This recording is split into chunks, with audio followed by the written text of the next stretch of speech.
20년을 함께 산 이웃이 거짓말쟁이였다면? 그것도 내 목숨까지 노리는 악마였다면? 지금 돌이켜보니 그 모든 신호가 있었습니다. 다만 제가 너무 순진했을 뿐이었죠. 사연 시작하기 전에 무료로 할 수 있는 구독과 좋아요 부탁드립니다. 오늘도 인생이란을 찾아주셔서 감사드리고 행복한 일만 가득하시길 바랍니다. 아침 6시 습관처럼 눈이 떠졌습니다. 70이 넘어도 변하지 않는 건 이 규칙적인 생활 리듬이었어요. 커튼을 열자 9월의 선선한 바람이 방 안으로 스며들었습니다. 창밖으로 보이는 우리 아파트 단지는 여전히 조용했어요. 20년째 같은 풍경, 같은 시간, 같은 일상. 남편이 세상을 떠나고 혼자 지낸 지도 벌써 10년이 흘렀지만 이 평온함이 주는 안정감만큼은 여전히 고마웠죠. 부엌으로 가서 물을 끓이며 오늘도 태수 씨네 반찬을 좀 나누어 드려야겠다고 생각했습니다. 어젯밤에 정성스럽게 끓여둔 미역국이 아직 솥에 가득했어요. 태수 씨는 혼자 사는 남자분이라 집밥을 제대로 못 드실 텐데 20년 동안 이렇게 담장 너머로 반찬을 주고받으며 이웃사촌처럼 지내왔으니까요. 순자 할머니, 오늘도 이렇게 신경 써주시고 정말 감사합니다. 태수 씨의 정중한 인사말이 귓가에 맴돌았습니다. 언제나 공손하고 예의 바른 분이었어요. 옆집 할머니 홀로 사는 저를 진짜 친아들처럼 챙겨주시니까 우리 민호보다 더 자주 안부를 묻고 도움을 주셨죠. 아, 그분 덕분에 얼마나 든든한지 몰라. 미역국을 작은 냄비에 덜어 담으며 흐뭇한 마음이 들었습니다. 세상이 각박하다고 하지만 이렇게 좋은 이웃이 있으니 혼자 사는 것도 그리 외롭지 않았어요. 아침 7시 반, 평소처럼 반찬 그릇을 들고 현관문을 열었습니다. 복도는 아직 조용했고 태수씨 댁 현관 앞에 살금살금 다가가 문 앞에 놓으려던 그때였어요. 딸깍. 태수씨 집 현관문이 열렸습니다. 깜짝 놀라 몸을 사리려던 순간 뭔가 이상한 광경이 눈에 들어왔어요. 태수씨가, 아니, 그분이 맞나요? 평소에 보던 그 정중하고 단정한 모습이 아니었습니다. 머리는 헝클어져 있고 얼굴에는 이상한 긴장감이 서려 있었어요. 그리고 손에는 두꺼운 서류 봉투를 들고 있었죠. 더 이상한 건 그 시간이었습니다. 아직 해가 완전히 뜨지도 않은 이른 아침에 태수 씨가 어디를 다녀온 모습이었어요. 평소에는 9시에 출근하시는 분이 말이죠. 저분이 태수 씨 맞나? 잠깐 더 자세히 보니 그분이 나온 곳이 태수 씨 집이 아니었습니다. 바로 위층 1502호였어요. 정욱이 언니가 사시는, 아니, 정욱이 언니는 작년에 이사 가셨고 지금은 혼자 사시는 할머니가 계신 집이었죠. 심장이 이상하게 두근거렸습니다. 태수 씨가 왜 그 집에서 나오시는 거지? 나는 재빨리 화분 뒤로 몸을 숨겼어요. 태수 씨는 주변을 두리번거리더니 서류 봉투를 재킷 안쪽에 깊숙이 넣었습니다. 그리고 자신의 집으로 들어가기 전에 한 번 더 뒤를 돌아봤어요. 그때 우리 눈이 마주쳤습니다. 아, 순자 할머니. 벌써 일어나셨네요. 언제 그랬냐는 듯 환한 미소를 지으며 태수 씨가 인사했습니다. 하지만 뭔가 달랐어요. 그 미소 뒤로 번뜩이는 눈빛이 평소와 달랐죠. 네, 태수 씨도 벌써 나가시네요. 일찍 약속이라도 있으셨나요? 아, 네. 갑작스럽게 처리할 일이 생겨서요. 할머니는 또 이렇게 반찬을. 태수 씨가 내 손의 그릇을 보며 말했지만 목소리가 어딘지 어색했습니다. 평소에 그 자연스러운 고마운 표현이 아니라 마치 연기하는 것 같은 느낌이었어요. 미역국이에요. 어젯밤에 끓여둔 거라 아직 따뜻할 거예요. 감사합니다. 그런데 할머니, 오늘은 좀 바빠서 나중에 인사드리러 갈게요. 그렇게 말하더니 태수 씨는 재빨리 자신의 집으로 들어가 버렸습니다. 문이 닫히는 소리가 유난히 크게 들렸어요. 나는 한동안 그 자리에 서서 1502호를 올려다봤습니다. 그 집에 사시는 할머니, 김영선 할머니였죠. 작년에 남편을 잃고 혼자 지내시는 분이었는데 요즘 들어 통 모습을 보지 못했어요. 그러고 보니 김영선 할머니 언제부터 안 보이셨지? 집으로 돌아와서도 계속 그 생각이 머릿속을 맴돌았습니다. 태수 씨의 이상한 모습, 김영선 할머니의 집에서 나온 것, 그리고 그 서류 봉투. 아침 식사를 하면서도 집중이 안 됐어요. 밥맛도 없고 자꾸 창밖을 바라보게 됐죠. 태수 씨가 또 나오나 싶어서 말이에요. 내가 너무 민감하게 생각하는 건 아닐까? 하지만 20년을 이웃으로 지내면서 태수 씨의 그런 모습은 처음이었습니다. 항상 단정하고 여유로우신 분이 그렇게 초조해하며 서류를 숨기듯 들고 나오다니. 오전 10시쯤 1층 로비에서 관리사무소 직원을 만났습니다. 아, 박순자 할머니.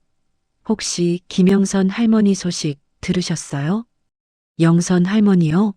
무슨 일이라도. 아, 어제 갑자기 요양원에 들어가신다고 하시더라고요. 이삿짐 센터까지 와서 짐을 빼가시던데. 요양원이라고요? 심장이 또 이상하게 뛰었습니다. 어제 태수 씨를 그 집에서 봤는데 같은 날 김영선 할머니가 갑자기 요양원에 들어가셨다니. 갑자기요? 그런 말씀은 전에 안 하셨는데. 저희도 놀랐어요. 워낙 갑작스럽게 정하신 일이라. 그런데 누가 도와주시더라고요. 젊은 남자분이. 젊은 남자분. 목이 갑자기 마른 느낌이 들었어요. 혹시 그분이 어떻게 생기셨는지. 글쎄요, 정확히는 못 봤는데 키가 큰 정장 입은 분이었던 것 같아요. 집으로 올라가는 엘리베이터 안에서 나는 계속 생각했습니다. 태수 씨가 김영선 할머니 집에서 서류를 들고 나왔고 같은 날 할머니가 갑자기 요양원에 들어가셨다는 것. 혹시 우연의 일치일까요? 아니야, 내가 너무 의심하고 있는 거야.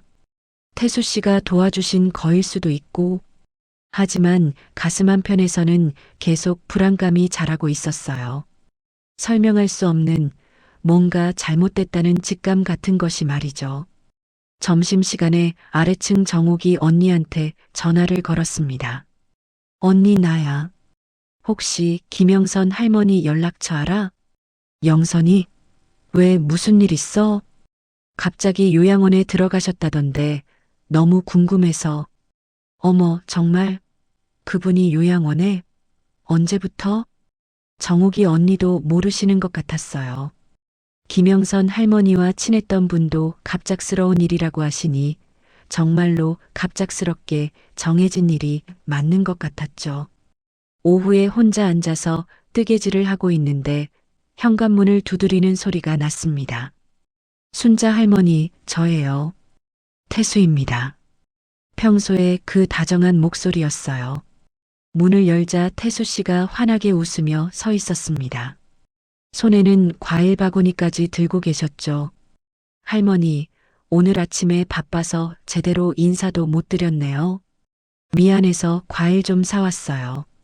어머, 이런 걸 왜 사오셨어요? 그냥 와도 되는데.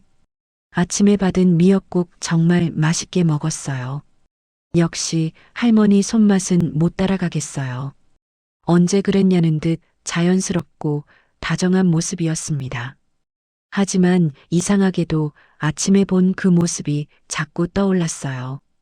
그런데 태수 씨, 오늘 아침 일찍 나가시던데 무슨 급한 일이라도 있으셨어요? 순간 태수 씨의 표정이 미세하게 굳었습니다. 찰나의 순간이었지만 나는 그걸 놓치지 않았어요. 아, 그게 친구가 갑자기 도움이 필요하다고 해서요. 이사하는데 손이 부족하다고 하더라고요. 이사요? 김영선 할머니 생각이 나면서 가슴이 또 두근거렸습니다. 친구분이 이사를 하시는군요. 어디로 가시는데요? 글쎄요, 요양원 쪽으로 간다고 하시던데. 요양원이라는 단어가 나오는 순간 나는 태수 씨의 눈을 똑바로 봤습니다.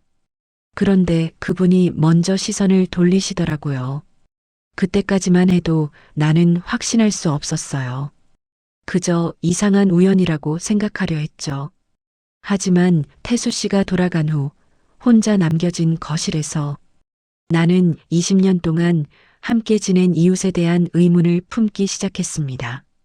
창밖으로 보이는 태수 씨 집, 그 평범해 보이는 창문 너머에 정말 내가 아는 그 착한 태수 씨가 살고 있는 걸까요? 반찬 그릇을 설거지하면서도 계속 그 생각뿐이었어요. 20년 동안 주고받았던 이 작은 그릇이 갑자기 무겁게 느껴졌습니다. 혹시 내가 모르는 태수 씨가 있는 건 아닐까? 그날 밤 잠자리에 누워서도 쉽게 잠이 오지 않았어요. 태수 씨의 이상한 모습, 김영선 할머니의 갑작스러운 이주, 그리고 그 서류 봉투. 모든 게 우연일 수도 있지만 뭔가 연결고리가 있는 것 같은 불안한 기분이 들었습니다. 새벽 2시 화장실을 가려고 일어나다가 창문으로 고개를 돌렸습니다. 태수 씨 집 창문에 희미한 불빛이 보였어요. 이 시간에도 깨어 계시는 건가? 아니면 뭔가 다른 일을 하고 계시는 건 아닐까요? 그때부터였습니다.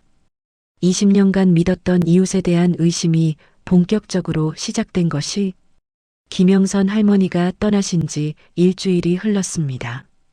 그 사이 1502호는 계속 비어 있었고 나는 자꾸만 그 집을 올려다보게 됐어요. 태수 씨와 우연히 마주칠 때마다 자연스럽게 굴려고 애를 썼지만 마음 한구석의 의심은 쉽게 사라지지 않았죠. 그런데 진짜 이상한 일은 그 다음부터 시작되었습니다. 목요일 오후 마트에서 장을 보고 오는 길이었어요. 아파트 입구에서 태수 씨가 김복순 할머니와 이야기하는 모습을 봤습니다. 김복순 할머니는 우리 동에서 가장 부지런하신 분이에요. 새벽마다 등산을 가시고 아침에는 텃밭 가꾸기에 바쁘신 그런 분이죠. 그런데 그날따라 김복순 할머니의 표정이 어둡더라고요. 아니, 태수 씨, 그게 정말 괜찮은 건가요? 은행 적금을 해지하고 투자를 하라니. 할머니, 요즘 은행 금리 보세요. 1년에 겨우 3%. 그것도 세금 떼면 얼마나 남아요? 제가 소개해드리는 상품은 최소 연 8% 보장이에요. 투자 상품이라고요? 나는 무의식적으로 걸음을 늦췄습니다. 마트 봉지를 든 채로 멀리서 그들의 대화를 엿들었어요. 하지만 위험하지 않나요? 나이가 이런데 모험을 할 수는. 할머니, 위험하다고요? 제가 20년 넘게 이 동네에서 살면서 언제 거짓말한 적 있습니까? 순자 할머니도 아시잖아요. 제가 얼마나 신뢰할 만한 사람인지. 내 이름이 나오자 심장이 덜컥했어요. 태수 씨가 나를 보증인처럼 거론하고 있었죠. 그건 그렇지만 게다가 할머니 같은 분이야말로 이런 좋은 기회를 놓치시면 안 돼요. 연금만으로는 부족하잖아요. 요즘 물가가 얼마나 올랐는데. 태수 씨의 목소리는 평소와 달리 설득적이었습니다. 마치 전문 영업사원 같은 말투였어요. 20년 동안 들어왔던 그 다정한 이웃의 목소리가 아니었죠. 김복순 할머니가 한숨을 쉬며 고개를 흔드는 것이 보였어요. 그래도 신중하게 생각해 봐야겠어요. 평생 모은 돈인데. 할머니, 기회는 기다려주지 않아요. 다른 분들도 관심이 많아서 내일까지만 생각해 보세요. 그 이후로는 자리가 없을 수도 있어요. 압박하고 있었어요. 급하게 결정을 내리라고.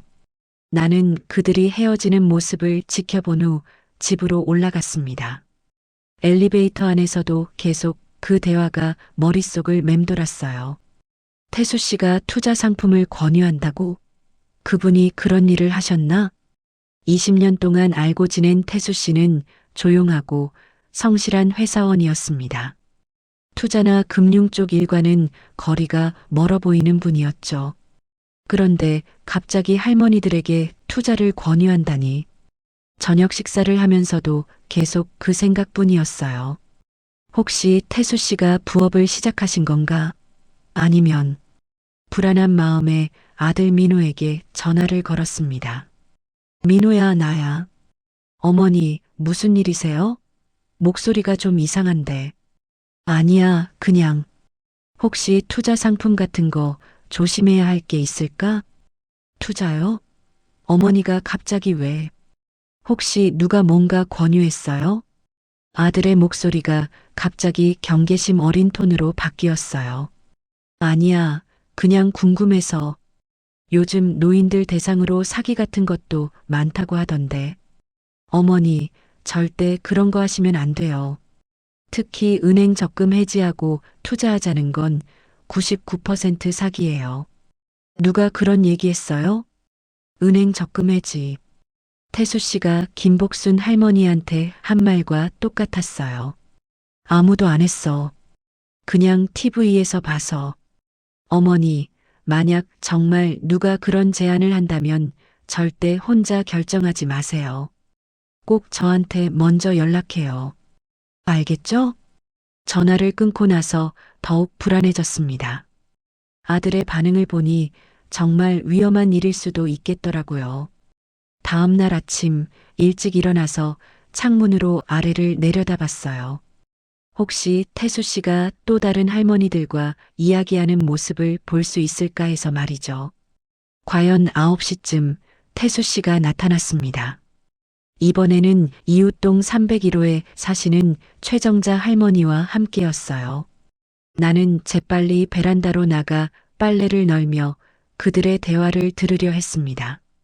정자 할머니, 복순이 할머니도 어제 결정하셨어요. 이미 3분이 가입하셨고요. 거짓말이었어요. 어제 김복순 할머니는 분명히 더 생각해 보겠다고 했었는데. 정말요? 복순이도 했다고요? 네, 할머니도 아시잖아요. 복순이 할머니가 얼마나 신중한 분인데 그분이 좋다고 하니까 다른 사람의 이름을 들먹이며 압박하고 있었어요. 그것도 거짓 정보로. 그렇긴 하지만 아직도 좀 무서워요. 할머니, 무서워할 게 뭐 있어요. 제가 보증 서는 거예요. 혹시 문제가 생기면 제가 모든 책임을 질게요. 보증을 선다고요? 뭔가 이상했어요. 정말 좋은 투자 상품이라면 굳이 개인이 보증을 설 이유가 있을까요? 그때 최정자 할머니가 고개를 들어 우리 집 쪽을 보는 바람에 나와 눈이 마주쳤습니다. 어머, 순자야. 거기 있었네? 언니, 안녕하세요. 나는 어색하게 인사했고 태수 씨도 고개를 들어 나를 봤어요. 순간 그의 표정이 굳어지는 것 같았지만 곧 환한 미소를 지었습니다. 순자 할머니, 아침부터 부지런하시네요. 빨래 널고 있었어요. 정자 언니랑은 무슨 이야기 하시는 거예요? 아, 그게 좋은 투자 기회가 있어서 말씀드리고 있었어요. 할머니한테도 나중에 한번 말씀드리려고 했는데. 투자, 역시나였어요. 투자요? 태수 씨가 그런 일도 하세요? 부업으로 시작했어요. 좋은 기회가 있어서 이웃분들한테만 특별히 소개해드리는 거죠. 그의 설명은 매끄러웠지만 뭔가 준비된 답변 같았어요. 최정자 할머니가 우리를 번갈아 보며 말씀하셨어요. 순자야, 너도 관심 있으면 같이 해볼래? 태수 씨가 보증도 선다고 하시고. 글쎄요. 저는 잘 모르겠어요. 내가 머뭇거리자 태수 씨의 눈빛이 예리해졌습니다. 찰나의 순간이었지만 분명히 봤어요. 할머니도 신중하게 생각해 보세요. 급하게 결정할 일은 아니니까요. 그렇게 말하면서도 태수 씨는 최정자 할머니에게는 다른 메시지를 보내고 있었어요. 정자 할머니는 오늘 중으로만 결정해 주시면 돼요. 내일부터는 금리가 바뀔 예정이라서요. 또 압박이었어요. 그들이 헤어진 후 나는 계속 그 자리에 서서 생각했습니다. 태수 씨의 행동이 점점 이상해지고 있었어요.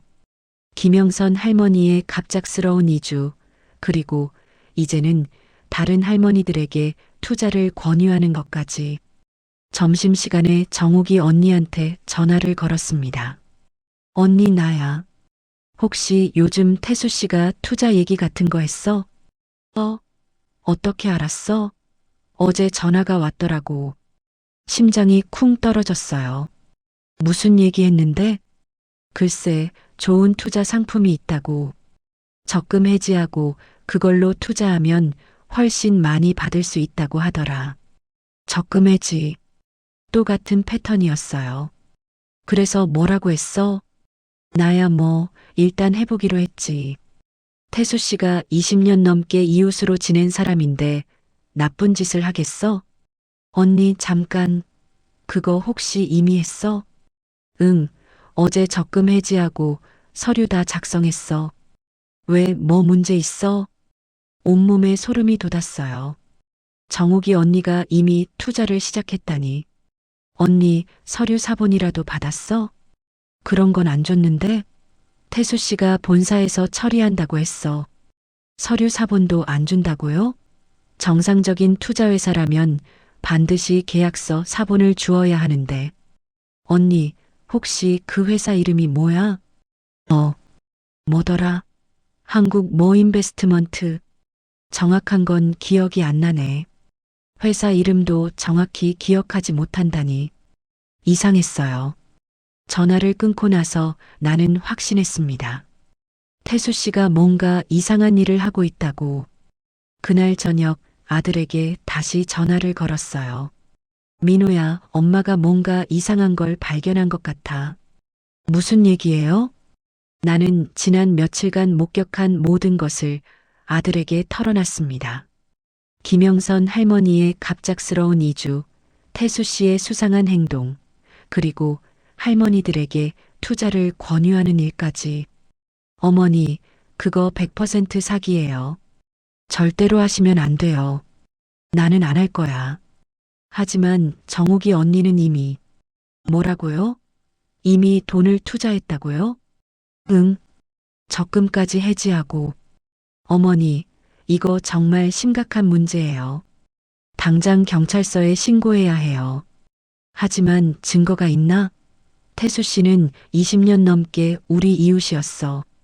어머니, 그게 더 무서운 거예요.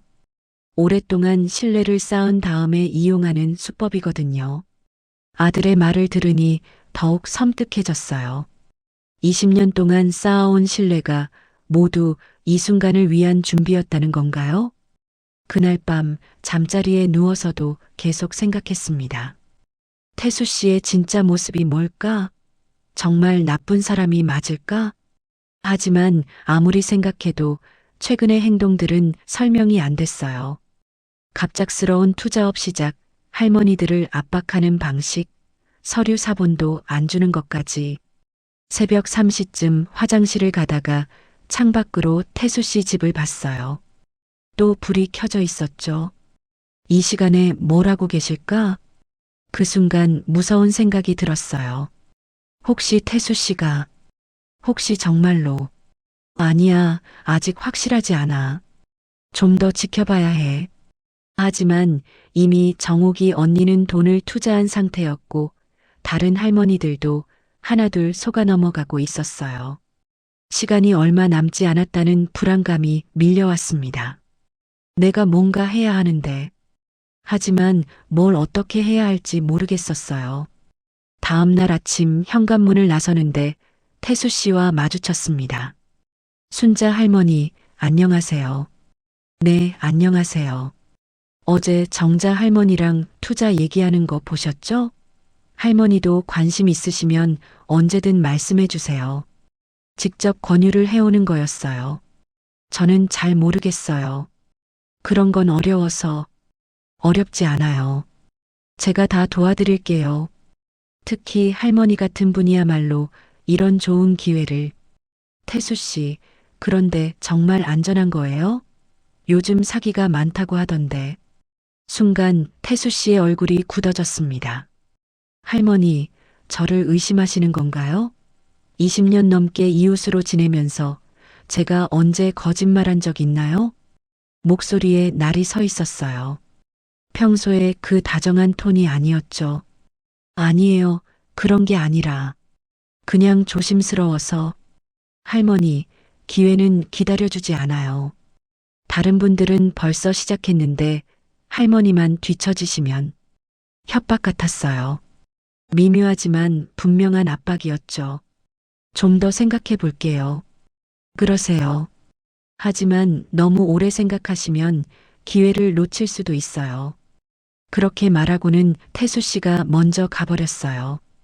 뒤에서 바라본 그의 뒷모습이 낯설게 느껴졌습니다. 20년 동안 믿었던 이웃이 이렇게 변할 수 있는 건가요? 아니면 처음부터 내가 그의 진짜 모습을 몰랐던 건가요?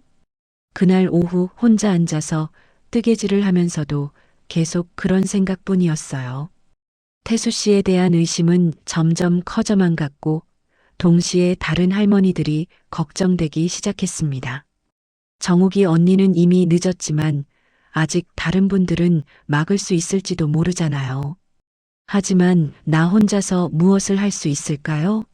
증거도 없고 그저 의심만 있을 뿐인데. 창밖으로 보이는 태수 씨 집을 바라보며 나는 다짐했습니다. 더 이상 가만히 있을 수는 없다고. 뭔가 해야 한다고. 하지만 아직 확실하지 않았어요. 혹시 내가 너무 의심하고 있는 건 아닐까? 태수 씨가 정말 나쁜 사람이 맞을까? 그 답을 찾기 위해서라도 나는 계속 지켜봐야겠다고 생각했습니다. 20년 동안 함께 살아온 이웃의 진짜 모습을 말이에요. 태수 씨가 직접 투자를 권유하고 나선 지 사흘이 지났습니다. 그 사이 나는 계속 고민에 빠져 있었어요. 정말로 태수 씨를 의심해야 하는 건지 아니면 내가 나이가 들어서 괜한 의심병에 걸린 건지. 하지만 그런 고민도 잠깐 더 충격적인 일이 일어났습니다. 일요일 오전 정욱이 언니한테서 다급한 전화가 왔어요. 순자야, 큰일 났어. 왜? 무슨 일인데? 태수 씨가 갑자기 연락이 안 돼. 심장이 쿵 떨어졌습니다. 무슨 소리야? 어제부터 전화를 해도 계속 꺼져 있어.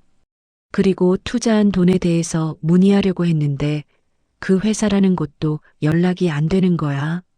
손이 떨리기 시작했어요. 최악의 상황이 벌어지고 있는 것 같았죠. 언니, 지금 어디야? 내가 갈게. 나도 지금 태수 씨 집으로 가고 있어. 도대체 뭔 일인지 확인해 봐야겠어. 전화를 끊고 나는 재빨리 옷을 입었어요. 가슴이 두근거려서 손에 힘이 들어가지 않았지만 어서 확인해 봐야 했죠. 밖으로 나가니 정욱이 언니가 이미 태수 씨 집 앞에서 초인종을 누르고 있었어요. 얼굴이 하얗게 질려 있었죠. 언니, 순자야, 다행히 왔구나. 아무리 눌러도 대답이 없어. 나도 함께 초인종을 눌렀지만 역시 아무 대답이 없었습니다. 평소 같으면 즉시 나와서 정중하게 인사하던 태수 씨가 감감무소식이었어요. 혹시 출장이라도 가신 건 아닐까? 아니야, 평소에도 출장 갈 때는 미리 말해줬잖아. 그리고 전화까지 안 받을 이유는 없어. 정욱이 언니의 목소리가 점점 불안해지고 있었어요. 관리사무소로 내려가서 물어봤지만 거기서도 태수 씨에 대한 특별한 정보는 없었습니다. 다만 관리비는 자동이체로 계속 나가고 있어서 집을 비운 건 아닌 것 같다고 했죠. 그럼 집에는 있다는 얘기네? 글쎄요, 확실하지는 않지만 며칠 전까지는 분명히 계셨거든요. 며칠 전까지는 계셨다고? 그럼 언제부터 안 보이신 거지? 집으로 돌아와서도 정욱이 언니는 계속 태수 씨에게 전화를 걸었어요.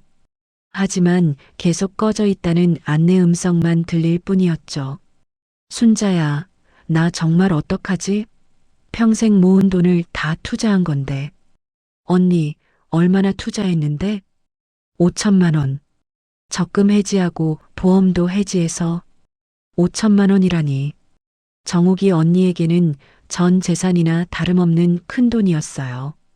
언니, 이거 진짜 경찰서에 신고해야 할 것 같아. 하지만 증거가 있나? 내가 자발적으로 투자한 건데. 그래도 연락이 안 되는 상황이니까. 그때 초인종이 울렸습니다. 혹시 태수 씨일까 싶어서 얼른 나가봤는데 김복순 할머니였어요. 순자야, 혹시 태수 씨 봤니? 복순 언니도 태수 씨를 찾고 계세요? 응. 어제 약속했는데 나타나지 않더라고. 투자 서류 관련해서 만나기로 했었는데. 김복순 할머니도 결국 투자를 하셨다는 거였어요. 언니도 투자를 하신 거예요? 응. 정욱이가 먼저 했다고 해서 나도 따라서 했지. 그런데 왜들 그래? 표정이 안 좋네. 정욱이 언니와 나는 서로를 바라봤어요. 어떻게 말해야 할지 모르겠더라고요. 복순 언니, 혹시 태수 씨한테 얼마나? 3천만 원. 많지는 않지만 나름 꽤 큰 돈이지. 3천만 원까지. 벌써 두 분이 총 8천만 원을 투자한 상황이었어요. 그날 저녁 새 할머니는 우리 집에서 긴급 회의를 했습니다. 상황을 정리해 보니 너무 심각했어요. 정욱이 언니 5천만 원, 김복순 언니 3천만 원, 그리고 최정자 할머니도 2천만 원을 투자했다는 게 확인됐죠. 총 1억 원이 사라진 상황이었습니다. 우리 다 속은 건가? 정욱이 언니가 한숨을 쉬며 말했어요. 20년 넘게 믿고 지낸 이웃에게 이렇게 당할 줄은 꿈에도 몰랐다고. 아직 확실하지 않아요. 혹시 태수 씨가 급한 일이 생겨서. 하지만 속으로는 이미 확신하고 있었어요. 태수 씨가 사라진 것, 연락이 안 되는 것, 그리고 그 투자회사라는 곳까지 연락이 두절된 것. 이 모든 게 우연일 리 없었죠. 순자야, 너는 어떻게 생각해? 솔직히 말해봐. 정욱이 언니가 간절한 눈으로 나를 바라봤어요. 희망을 품고 싶어 하는 마음이 역력했죠. 하지만 나는 거짓말을 할 수 없었어요. 언니, 솔직히 말하면 이상해. 정말 이상해. 뭐가 이상해? 처음부터 다 이상했어. 김영선 할머니 집에서 서류 들고 나오던 것부터 갑자기 투자업을 시작했다는 것, 그리고 할머니들만 골라서 권유하던 것까지. 내 말을 들으며 할머니들의 얼굴이 점점 굳어졌어요. 그럼 정말 우리가 속은 거야? 김복순 언니의 목소리가 떨렸습니다. 그날 밤 할머니들이 돌아간 후 나는 혼자 앉아서 생각했어요. 이제는 확실했습니다. 태수 씨가 사기꾼이라는 것을. 20년 동안 쌓아온 신뢰를 이용해서 우리를 속인 거였어요. 착한 이웃으로 가장하면서 말이죠. 정말 치밀한 놈이구나. 분노와 함께 두려움도 밀려왔어요. 이렇게 오래 계획을 세워서 사기를 친 사람이라면 얼마나 많은 사람들을 속였을까? 그리고 지금 어디서 뭘 하고 있을까? 다음 날 아침 아들에게 전화를 걸었어요. 민호야, 결국 일이 터졌어. 상황을 설명하자 아들의 목소리가 급히 변했습니다. 어머니, 당장 경찰서에 가세요. 신고해야 해요. 하지만 증거가. 어머니, 이건 명백한 사기예요. 더 늦으면 돈 찾기 더 어려워져요. 알겠어. 그런데 민호야, 나는 투자 안 했으니까 피해자가 아니잖아. 내가 신고해도 될까? 당연하죠. 어머니도 목격자이고 이웃들이 피해를 당한 거니까 신고할 권리가 있어요. 경찰서에 가기로 결심했지만 한 가지 더 해야 할 일이 있었어요. 태수 씨의 정체를 좀 더 파악해 보는 것. 20년 동안 이웃으로 지냈지만 사실 태수 씨에 대해 정확히 아는 게 별로 없었어요. 직업도 회사원이라고만 했고 가족이나 친구 얘기도 거의 안 했죠. 지금 생각해보니 그것부터가 수상했습니다. 관리사무소에 가서 태수 씨의 정보를 알아보려 했지만 개인정보라며 알려줄 수 없다고 했어요. 다만 임대인 명의는 김태수가 맞다고 확인해줬죠. 김태수가 진짜 이름일까? 점심시간에 정욱이 언니와 김복순 언니를 만났어요. 경찰서에 함께 가자고 하니 두 분 다 동의했습니다. 그래, 이대로 당할 수는 없어. 20년 동안 우리를 속인 그놈을 꼭 잡아야 해. 할머니들의 의지가 단단해 보였어요. 경찰서에서 만난 담당 경찰관은 우리 이야기를 진지하게 들어줬습니다. 네, 충분히 사기 혐의로 수사할 수 있는 사안입니다. 다만 피의자가 잠적한 상황이라 수사에 시간이 좀 걸릴 것 같습니다. 그럼 돈은 찾을 수 있나요? 정욱이 언니가 간절히 물었어요. 최선을 다해보겠지만 이미 돈을 해외로 빼돌렸을 가능성도 있어서 확답은 드리기 어렵습니다. 절망적인 대답이었어요. 경찰서를 나오며 할머니들의 얼굴이 더욱 어두워졌습니다. 평생 모은 돈인데, 20년 동안 믿었는데, 나는 할머니들을 위로하고 싶었지만 뭐라고 말해야 할지 몰랐어요. 나 역시 20년 동안 속았으니까. 집으로 돌아와서 창밖으로 태수 씨 집을 바라봤어요. 이제는 완전히 조용한 그 집이 마치 우리를 비웃는 것 같았죠. 20년 동안 계획을 세웠다는 건가? 아니면 중간에 마음을 바꾼 건가? 생각할수록 소름이 돋았어요. 매일 아침 주고받던 인사, 명절 때 나누던 음식, 아플 때 챙겨주던 따뜻한 마음. 그 모든 게 가짜였다니. 그날 저녁 혼자 저녁을 먹으며 텔레비전을 보고 있는데 뉴스에서 노인 대상 사기에 대한 보도가 나왔어요. 최근 노인층을 대상으로 한 투자 사기가 급증하고 있습니다. 특히 오랜 기간 신뢰관계를 구축한 뒤 큰 금액을 가로채는 수법이 늘어나고 있어 주의가 필요합니다. 바로 우리가 당한 수법이었어요.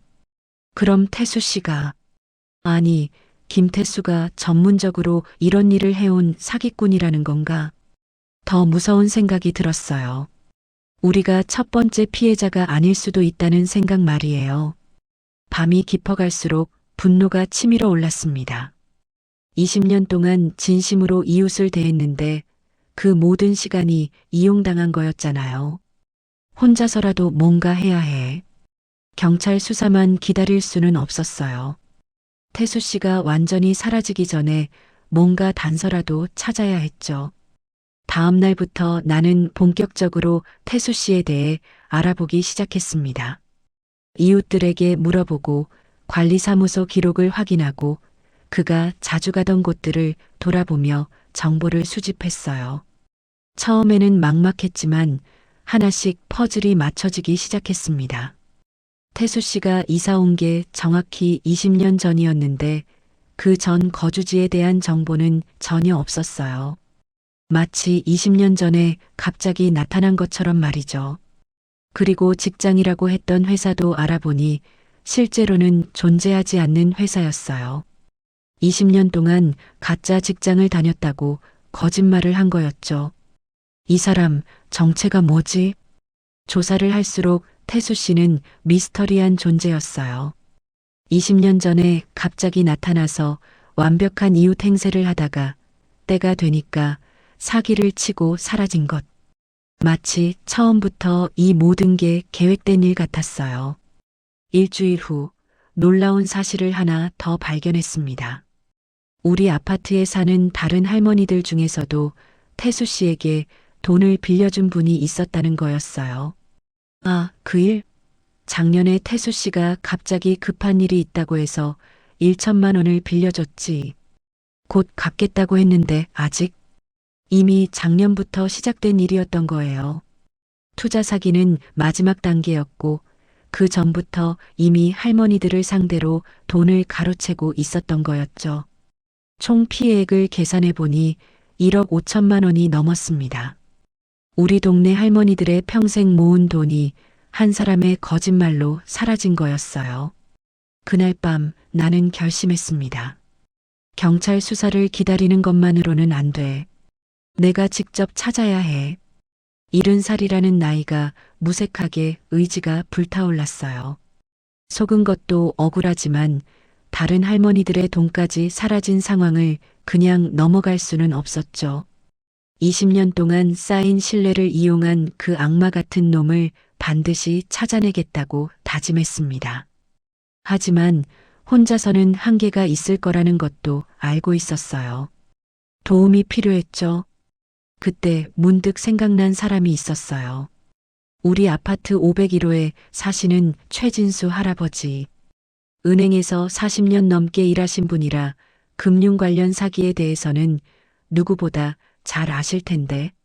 내일 한번 찾아가 봐야겠어. 처음으로 희망 같은 게 보였어요. 혼자가 아니라면 혹시 태수 씨를 찾을 수 있을지도 모르니까. 창밖으로 보이는 텅 빈 태수 씨 집을 바라보며 나는 속삭였습니다. 도망갔다고 생각하지 마라. 내가 끝까지 쫓아가서 반드시 찾아낼 테니까. 20년 동안 속았지만 이제는 속지 않겠어요. 그리고 반드시 그 돈을 찾아서 할머니들에게 돌려주겠다고 다짐했습니다. 비록 70살의 할머니이지만 포기하지 않을 거예요. 정의는 반드시 승리한다고 믿으니까. 다음 날 오전 나는 용기를 내어 501호 최진수 할아버지 댁을 찾아갔습니다. 복도에서 몇 번이나 망설였지만 결국 초인종을 눌렀어요. 혼자서는 한계가 있다는 걸 뼈저리게 느꼈거든요. 네, 누구세요?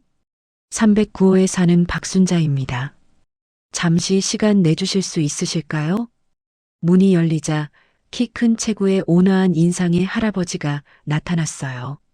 최진수 할아버지는 평소에도 아파트에서 예의 바르고 신사적인 분으로 소문난 분이었죠. 어머, 박순자 할머니. 무슨 일로 오셨어요? 들어오세요. 감사합니다. 사실 좀 심각한 일이 있어서. 은행에서 오래 일하셨다고 들었는데 혹시 상담을 좀 받을 수 있을까 해서요. 거실에 앉아서 차를 마시며 나는 그동안의 모든 일을 털어놨습니다. 태수 씨의 갑작스러운 실종, 할머니들이 당한 투자 사기, 그리고 내가 느낀 의심까지 모든 걸 말이에요. 최진수 할아버지는 내 이야기를 중간에 끊지 않고 끝까지 들어주셨어요. 가끔씩 고개를 끄덕이거나 메모를 하시면서 말이죠. 박 할머니, 제가 듣기로는 이거 명백한 금융 사기예요. 그것도 아주 교묘한 수법이고요. 정말 그런가요? 네. 40년 넘게 은행에서 일하면서 이런 사기를 수없이 봤거든요. 특히 오랜 기간에 걸쳐 신뢰를 쌓은 다음에 속이는 수법은 최근에 많이 사용되는 방식이에요. 최진수 할아버지의 확신에 찬 목소리에 나는 안도감을 느꼈어요. 내가 너무 의심하는 게 아니라 정말로 사기가 맞았던 거죠. 그런데 할아버지, 도망간 사람을 어떻게 찾을 수 있을까요? 쉽지 않은 일이죠. 하지만 불가능하지는 않아요. 이런 사기꾼들은 반드시 흔적을 남기거든요. 문제는 그 흔적을 어떻게 찾느냐는 거죠. 그때 최진수 할아버지가 진지한 표정으로 나를 봤어요. 박 할머니, 제가 도와드릴게요. 네. 정말요? 네. 이런 일을 그냥 넘어갈 수는 없어요. 게다가 저도 이 동네에 사는 이상 언제 피해를 당할지 모르잖아요. 정말 뜻밖의 제안이었어요. 혼자서 어떻게 해야 할지 막막했는데 이렇게 든든한 동반자를 만나게 되다니. 하지만 위험할 수도 있을 텐데요. 박 할머니께서 70세에 이런 일을 해결하려고 나서시는데 저라고 못할 게 뭐가 있겠어요. 게다가 정의가 승리해야죠. 최진수 할아버지의 눈에서 강한 의지가 느껴졌어요. 나는 정말 고마운 마음이 들었죠. 그럼 어떻게 시작해야 할까요? 일단 김태수라는 사람의 진짜 정체를 파악해야 해요. 20년 동안 가짜 직장을 다녔다고 하셨죠? 그럼 어떻게 생계를 유지했을까요? 맞는 말이었어요. 20년 동안 일하지 않고도 아파트에 살고 생활할 수 있었다는 게 이상하긴 했죠. 그리고 혹시 다른 지역에서도 같은 짓을 했을 가능성이 있어요. 이런 사기꾼들은 보통 한 곳에서만 활동하지 않거든요. 그렇다면 다른 곳에서도 피해자가 있을 수 있다는 얘기죠. 그리고 그런 피해자들을 찾으면 더 많은 정보를 얻을 수 있을 거예요. 최진수 할아버지는 체계적으로 접근하자고 제안했어요. 감정적으로만 대응하지 말고 논리적으로 증거를 수집하자는 거였죠. 일단 이 아파트 관리사무소 기록부터 다시 자세히 확인해 봐야 해요. 그리고 김태수가 자주 만났던 사람들, 자주 가던 곳들을 모두 조사해야죠. 우리는 역할을 나누어 조사하기로 했어요. 나는 이웃들을 통해 김태수에 대한 정보를 수집하고 최진수 할아버지는 금융 관련 흔적을 추적하기로 했죠. 다음 날부터 본격적인 수사가 시작되었습니다. 나는 아파트 내 할머니들을 만나서 김태수에 대한 기억을 하나하나 물어봤어요. 언제부터 이상했는지, 평소에 어떤 행동을 했는지, 혹시 다른 수상한 점은 없었는지. 그러고 보니 태수 씨, 작년부터 좀 달라진 것 같았어. 어떻게요? 예전에는 그냥 인사만 하고 지나갔는데 작년부터는 이상하게 관심이 많아졌다고 해야 하나? 건강은 어떠시냐? 자식들은 잘 있냐? 돈 관리는 어떻게 하시냐? 이런 걸 자꾸 물어보더라고. 돈 관리를 물어봤다는 게 핵심이었어요. 미리 할머니들의 재정 상황을 파악한 후에 접근한 거였죠. 한편 최진수 할아버지는 김태수의 금융거래 내역을 추적하고 있었어요. 물론 개인정보라 직접적으로는 확인할 수 없었지만 은행 경력을 살려서 간접적으로 정보를 수집하고 계셨죠. 박 할머니, 흥미로운 사실을 발견했어요. 사흘 후 최진수 할아버지가 중요한 정보를 가져왔어요. 김태수 명의의 통장이 이 근처 은행 세 곳에 있었는데 최근 한 달 사이에 모든 계좌가 해지됐어요. 그럼 정말 계획적으로 도망간 거네요? 그런데 더 중요한 건 그 돈이 어디로 갔느냐는 거죠. 전부 현금으로 인출했거든요. 현금 인출이라니. 추적을 어렵게 하려는 의도가 명백했어요. 그리고 또 하나 김태수의 신용카드 사용 내역을 보니까 주로 기차역 근처에서 많이 사용했더라고요. 기차역이요? 네. 아마 다른 지역으로 이동할 때 기차를 이용한 것 같아요. 그리고 카드 사용 패턴을 보면 최진수 할아버지가 메모지를 꺼내 보여줬어요. 부산, 대구, 광주 이런 지방 도시들에서 주기적으로 카드를 사용한 기록이 있어요. 보통 2-3개월씩 머물다가 다른 곳으로 이동하는 패턴이에요. 그럼 다른 곳에서도 같은 짓을? 가능성이 높죠. 이런 패턴으로 봐서는 전국을 돌아다니면서 사기를 친 것 같아요. 점점 김태수의 정체가 드러나고 있었어요. 단순한 이웃이 아니라 전문적인 사기꾼이었던 거죠. 할아버지, 그럼 지금 김태수는 어디에 있을까요? 마지막 카드 사용 기록이 대전역이에요. 일주일 전에 기차표를 산 기록이 있더라고요. 대전이라. 네. 하지만 거기서 또 다른 곳으로 이동했을 가능성이 높아요. 이런 사람들은 한 곳에 오래 머물지 않거든요. 그래도 단서가 생긴 거였어요. 최진수 할아버지의 도움이 없었다면 이런 정보는 절대 얻을 수 없었을 거죠. 박 할머니, 그런데 한 가지 걱정되는 게 있어요. 뭔가요? 김태수가 우리가 수사하고 있다는 걸 눈치챌 수도 있어요. 만약 그렇다면 최진수 할아버지의 말에 등골이 오싹해졌어요. 사기꾼이 우리를 역으로 감시하고 있을 수도 있다는 거였죠. 위험할까요? 모르겠어요. 하지만 조심해야 해요. 이런 사람들은 무슨 짓을 할지 예측하기 어려우니까. 그날 밤 집으로 돌아와서도 계속 그 말이 머릿속을 맴돌았어요. 혹시 지금도 김태수가 우리를 지켜보고 있는 건 아닐까? 새벽 2시쯤 화장실을 가려고 일어났는데 창밖에서 이상한 소리가 들렸어요. 누군가 아래에서 우리 집을 올려다보는 것 같은 기분이 들었죠. 조심스럽게 커튼을 열어보니 아파트 주차장에 검은색 승용차가 서 있었어요. 평소에 보지 못했던 차였죠. 혹시? 가슴이 두근거렸지만 자세히 보려고 했을 때 그 차는 사라졌어요. 착각이었을까? 아니면 정말로 누군가 우리를 감시하고 있는 건가? 불안한 마음에 잠을 이룰 수 없었어요. 최진수 할아버지와 함께 수사를 시작한 게 잘한 일인지 아니면 더 위험한 일에 휘말린 건지 모르겠더라고요. 하지만 한 가지는 확실했어요. 이제 혼자가 아니라는 것. 든든한 동반자가 생겼다는 것.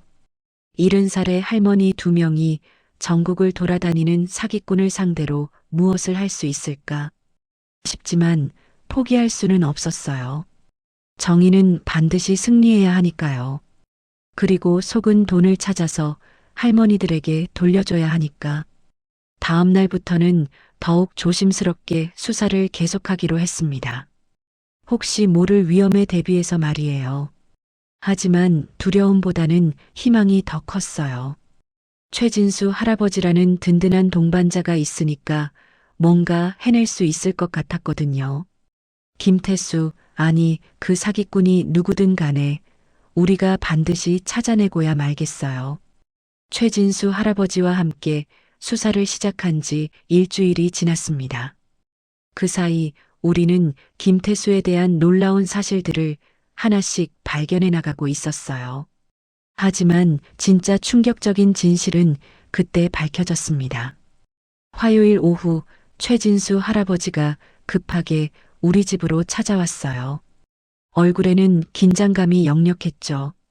박 할머니, 큰일 났어요. 왜요? 무슨 일이에요? 김태수? 그 사람 진짜 이름이 김태수가 아니에요. 심장이 쿵 떨어졌어요.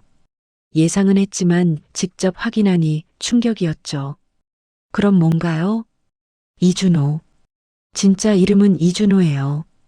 그리고 최진수 할아버지가 한 뭉치의 서류를 테이블 위에 놓으며 말을 이었어요. 이 사람 전과자예요. 그것도 여러 번. 손이 떨렸어요. 20년 동안 이웃으로 지낸 사람이 전과자였다니. 어떤 죄로요? 사기. 그것도 노인 전문 사기꾼이에요. 이미 전국에서 수십 명을 속였어요. 서류를 들여다보니 충격적인 내용들이 빼곡했어요. 이준호라는 이름으로 부산에서 5년, 대구에서 3년, 광주에서 4년. 각 지역에서 같은 수법으로 노인들을 속인 기록이 있었죠. 그럼 우리가 처음이 아니었다는 거예요? 네. 벌써 10번째예요. 매번 2-3년씩 한 지역에 정착해서 이웃들과 친해진 다음 때가 되면 사기를 치고 사라지는 거였어요. 온몸에 소름이 돋았어요. 20년 동안의 모든 게 계획된 연기였다는 거였죠. 그런데 할아버지, 이런 정보를 어떻게 알아내셨어요? 제 후배가 경찰서에서 일하거든요. 개인적으로 부탁해서 확인해 본 거예요. 물론 비공식적으로요. 최진수 할아버지가 다른 서류를 꺼냈어요. 그런데 더 무서운 건 이거예요. 뭔가요? 이 사람 단순히 돈만 훔치는 게 아니에요. 서류에는 다른 지역의 사건 기록들이 있었어요. 광주에서는 홀로 사는 할머니가 의문사했고, 대구에서는 노인 한 분이 실종됐다가 나중에 시체로 발견됐다는 내용이었죠. 설마, 직접적인 증거는 없지만 시기적으로 보면 이준호가 그 지역에 있었을 때 일어난 일이에요. 손에서 서류가 떨어졌어요. 단순한 사기꾼이 아니라 살인까지 저질렀을 가능성이 있다는 거였죠. 그럼 김영선 할머니는? 네. 그분도 위험했을 수 있어요. 다행히 요양원에 간 게 아니라 실제로는. 최진수 할아버지의 목소리가 떨렸어요. 실제로는 뭔가요? 병원에 계세요. 중환자실에. 뇌를 망치로 맞은 것 같았어요. 네. 병원에요? 요양원이 아니라? 제가 직접 확인해 봤어요. 김영선 할머니는 그날 밤 계단에서 굴러떨어져서 머리를 다치셨어요. 지금도 의식불명 상태라고. 그럼 태수 씨가, 아니 이준호가? 증명할 수는 없지만 정황상 그럴 가능성이 높아요. 김영선 할머니 집에서 나오는 걸 박 할머니가 목격하셨으니까. 그때서야 모든 퍼즐이 맞춰졌어요. 김영선 할머니가 갑자기 요양원에 갔다는 건 거짓말이었고, 실제로는 이준호가 뭔가 해를 가한 후 병원에 입원하게 된 거였죠. 할아버지, 그럼 우리도 위험한 거 아니에요? 그래서 걱정이에요. 이 사람이 우리가 수사하고 있다는 걸 눈치챘다면. 문득 며칠 전 밤에 봤던 검은색 승용차가 떠올랐어요. 그리고 요즘 자꾸 누군가 지켜보는 것 같은 느낌. 할아버지, 며칠 전에 이상한 차를 봤어요. 밤에 우리 아파트 주차장에. 정말요? 어떤 차였는데요? 검은색 승용차였는데 평소에 보지 못했던 차였어요. 그런데 제가 자세히 보려고 했을 때 사라졌어요. 최진수 할아버지의 표정이 더욱 심각해졌어요. 박 할머니, 이거 정말 위험할 수 있어요. 당장 경찰에 신고해야 해요. 하지만 확실한 증거가, 지금은 증거보다 안전이 더 중요해요. 그때 현관문을 두드리는 소리가 났습니다. 우리 두 사람은 서로를 바라보며 긴장했어요. 순자 할머니, 저예요. 익숙한 목소리였어요. 하지만 이제는 그 목소리가 소름 끼치게 들렸죠.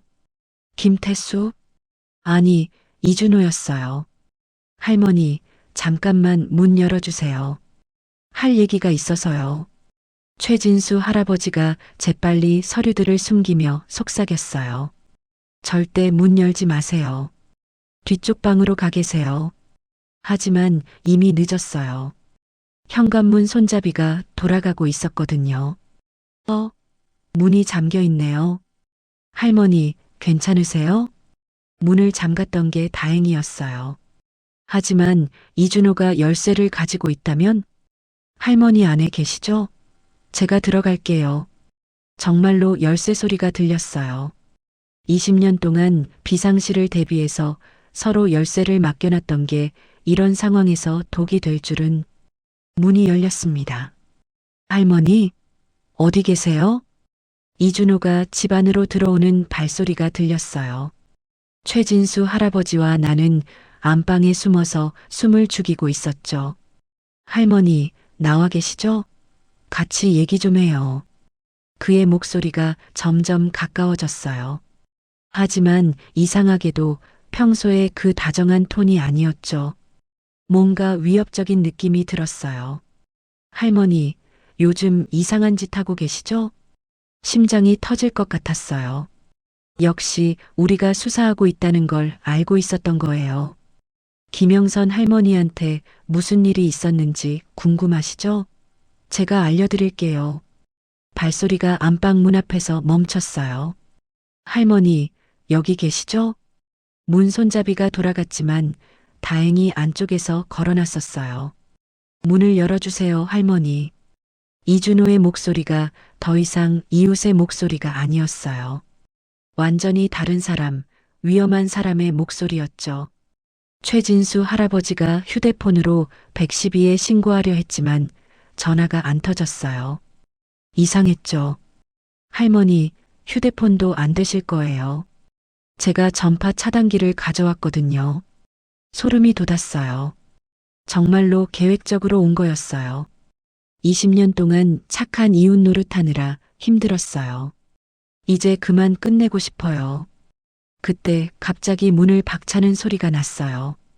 이준호가 강제로 문을 열려고 하는 거였죠. 할머니들 나와서 대화해요. 어차피 도망갈 곳 없어요. 쿵, 쿵. 문이 흔들렸어요.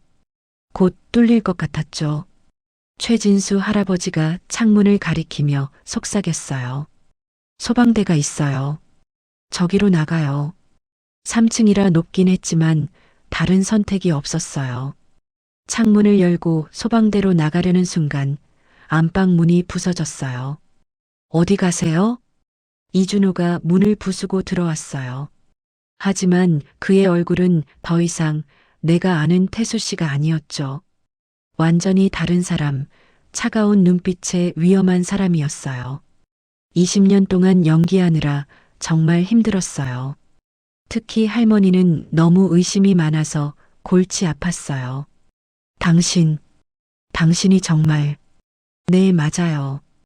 김영선 할머니도 제가 처리했어요.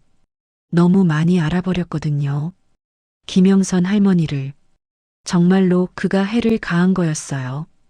그리고 다른 할머니들 돈도 당연히 제가 가져갔죠. 벌써 1억 5천만 원이나 모았어요. 아, 참고로 다른 지역에서는 더 많이 벌었어요. 악마였어요. 진짜 악마였습니다. 하지만 할머니들이 너무 깊이 파헤치려고 하니까 계획에 차질이 생겼어요. 그래서 오늘 정리하려고 왔어요. 정리라니. 우리를 없애려는 거였어요. 그때 최진수 할아버지가 갑자기 소리쳤어요. 도와주세요. 살인범이에요. 이준호가 순간 당황한 틈을 타서 우리는 소방대로 뛰어나갔어요. 뒤에서 이준호의 악한 소리가 들렸지만 우리는 필사적으로 아래로 내려갔죠. 다행히 아래층 주민들이 소리를 듣고 나와 있었고 누군가 이미 경찰에 신고를 한 상태였어요. 10분 후 경찰이 도착했지만 이준호는 이미 사라진 상태였어요. 그날 밤 경찰서에서 모든 걸 진술하며 나는 깨달았습니다. 20년 동안 함께 살았던 이웃이 전국을 돌아다니며 노인들을 속이고 죽이기까지 하는 연쇄 범죄자였다는 것을, 그리고 우리가 조금만 늦었다면 김영선 할머니처럼 될 뻔했다는 것을. 하지만 이제는 그의 진짜 정체가 드러났어요. 더 이상 숨을 곳이 없을 거예요. 정의는 반드시 승리할 거라고 믿어요. 그리고 우리가 그 증거가 될 거라고. 경찰서에서 진술을 마치고 집으로 돌아온 건 새벽 3시였습니다. 이준호가 부수고 간 안방 문을 보니 실감이 났어요. 정말로 위험한 순간이었구나. 하지만 이제 시작이었습니다. 이준호는 도망쳤고 경찰 수사는 시간이 걸릴 것 같았거든요. 그 사이에 그놈이 또 다른 곳에서 같은 짓을 할지도 모르잖아요. 그날부터 우리 집에는 경찰이 24시간 지키고 있었어요. 이준호가 다시 나타날 가능성 때문이었죠. 하지만 며칠이 지나도 그놈의 흔적은 찾을 수 없었습니다. 할머니, 너무 걱정하지 마세요. 이제 전국에 수배령이 내렸으니까 곧 잡힐 거예요. 담당 형사가 위로해줬지만 나는 불안했어요.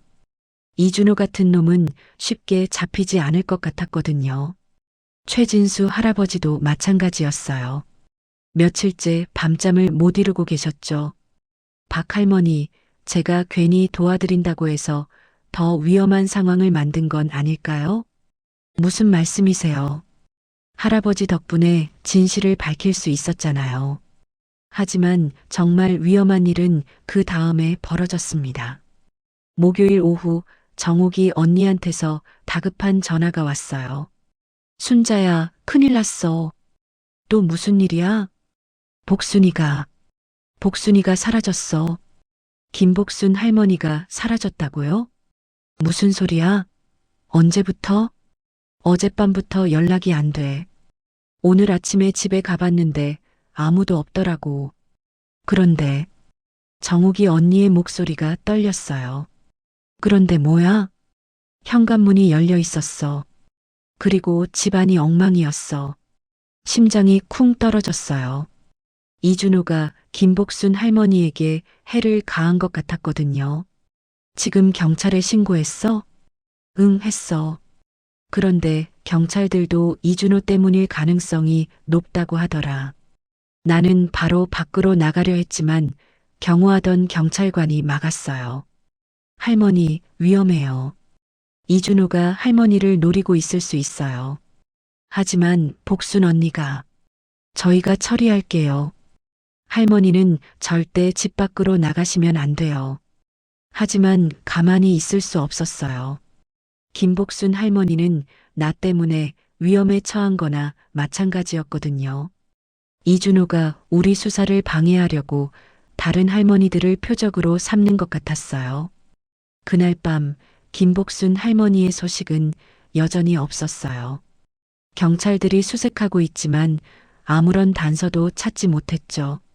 새벽 2시쯤 내 휴대폰이 울렸습니다. 모르는 번호였어요. 여보세요?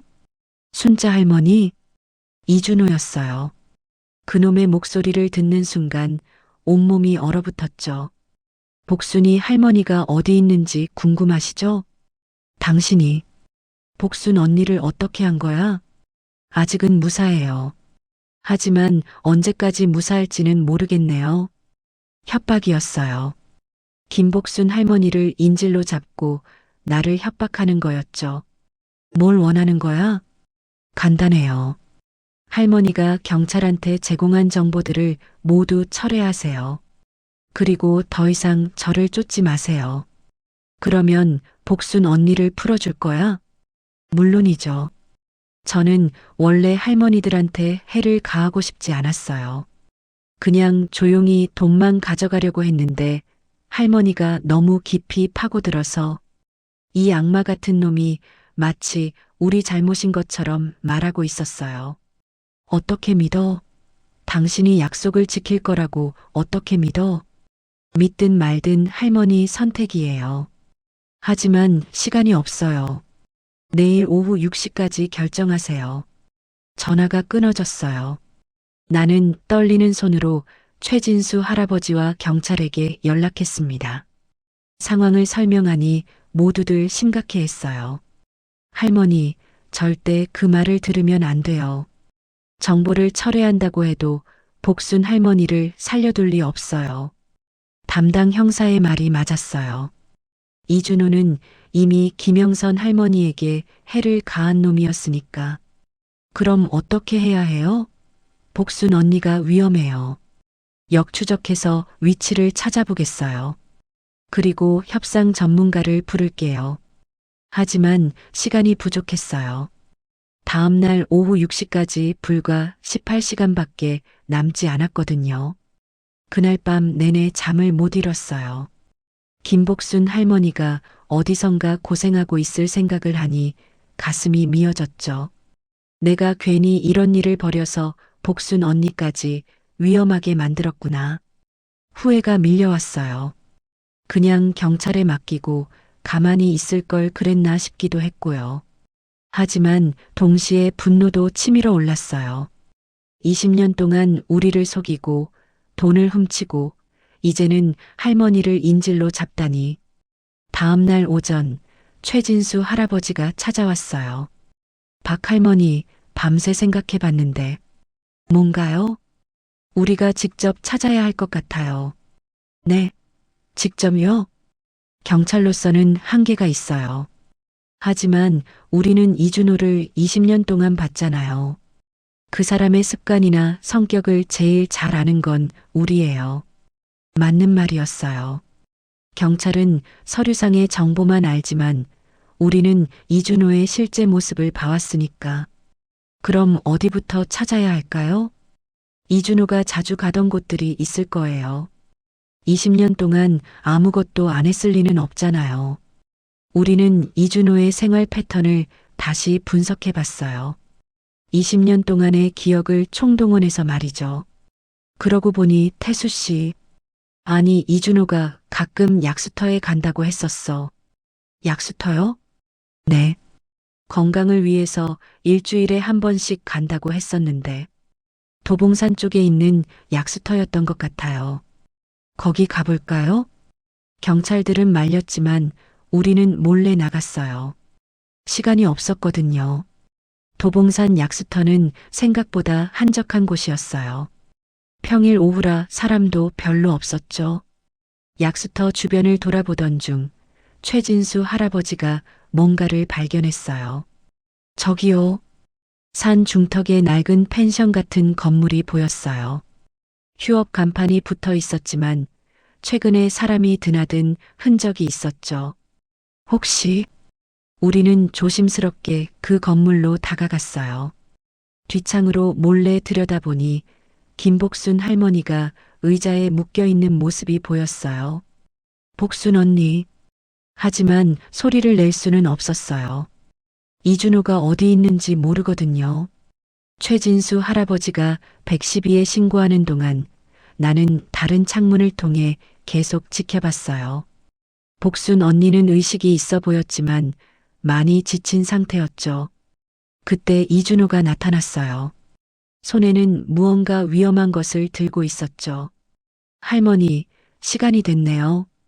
순자 할머니한테서 연락이 없으면 더 이상 기다릴 수 없었어요.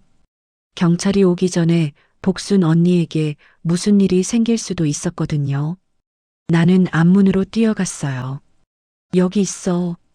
이준호가 깜짝 놀라며 돌아봤어요. 순자 할머니, 어떻게 여기를? 복순 언니를 놔줘. 혼자 온 건 아니겠죠? 그때 경찰 사이렌 소리가 들렸어요.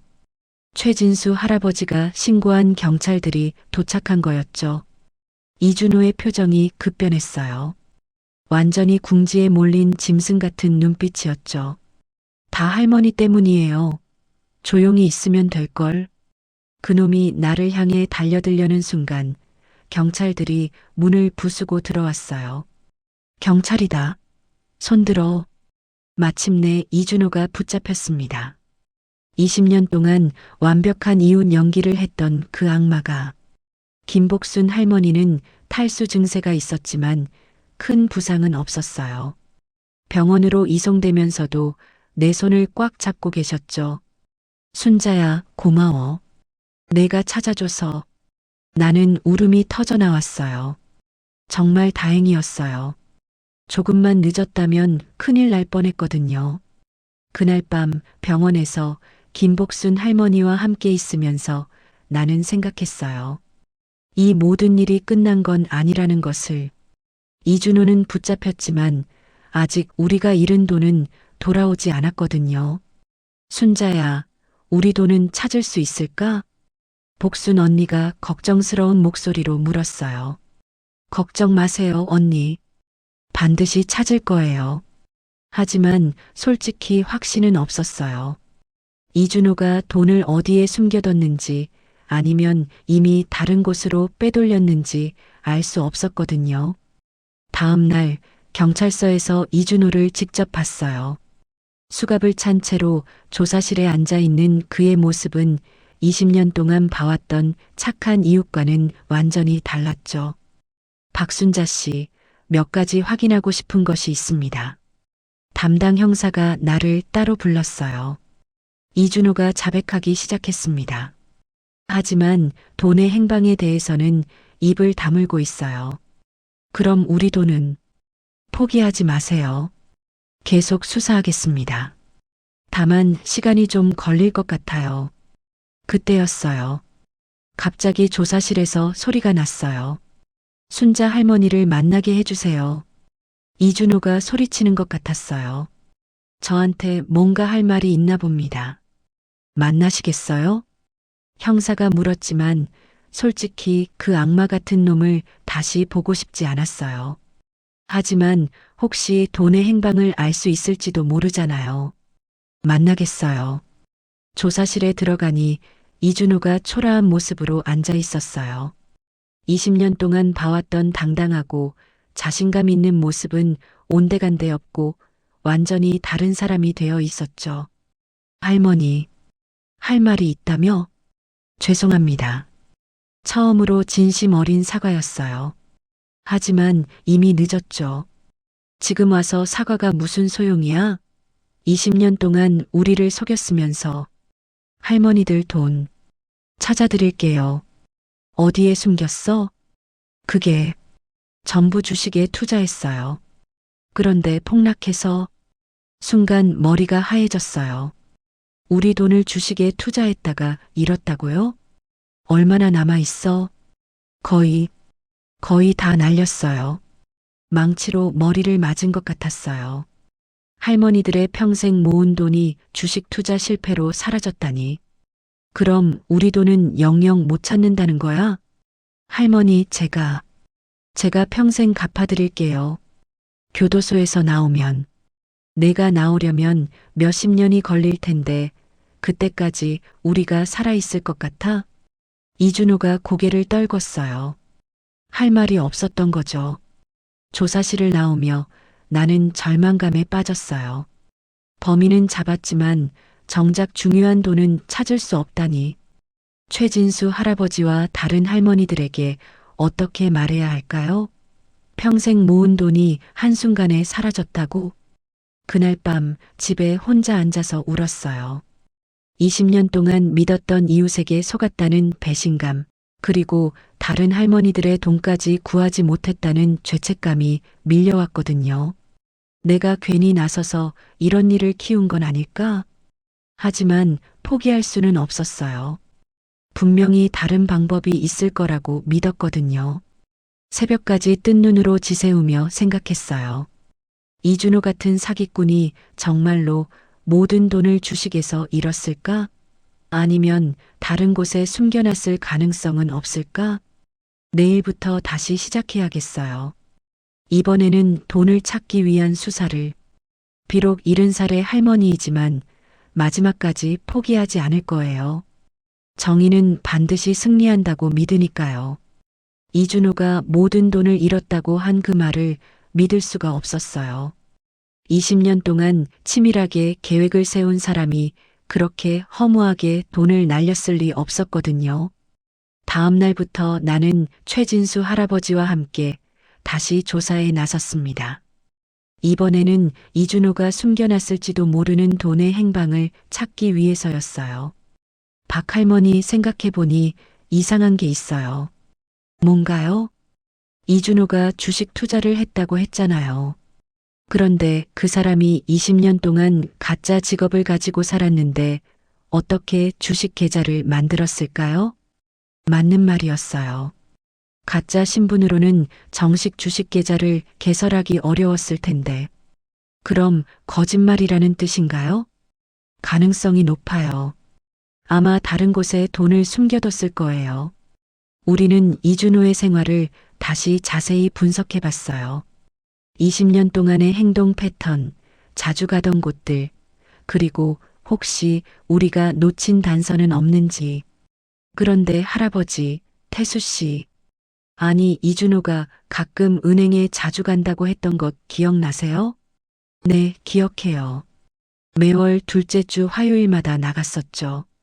하지만 가짜 직업을 가지고 있었으니까 정식 은행 업무를 볼 이유가 없었을 텐데. 그럼 다른 목적이 있었다는 거네요. 우리는 이준호가 자주 갔던 은행들을 하나씩 확인해 보기로 했어요. 혹시 대여금고나 다른 방법으로 돈을 보관했을 가능성이 있었거든요. 첫 번째 은행에서는 별다른 정보를 얻을 수 없었어요. 하지만 두 번째 은행에서 의외의 사실을 발견했습니다. 김태수 명의로 대여금고가 하나 있네요. 은행 직원이 확인해준 정보였어요. 하지만 개인정보라 내용은 알려줄 수 없다고 했죠. 하지만 경찰 수사 관련이라면 공식 요청을 하시면 협조해 드릴게요. 바로 경찰에 연락했어요. 담당 형사가 나와서 대여금고 개봉영장을 신청해 준다고 했죠. 이틀 후 드디어 대여금고가 개봉되었습니다. 그 안에는 이게 뭐야? 현금 다발이 가득 들어 있었어요. 그리고 여러 개의 통장, 인감도장, 심지어 가짜 신분증까지 대략 8천만 원 정도 되는 것 같습니다.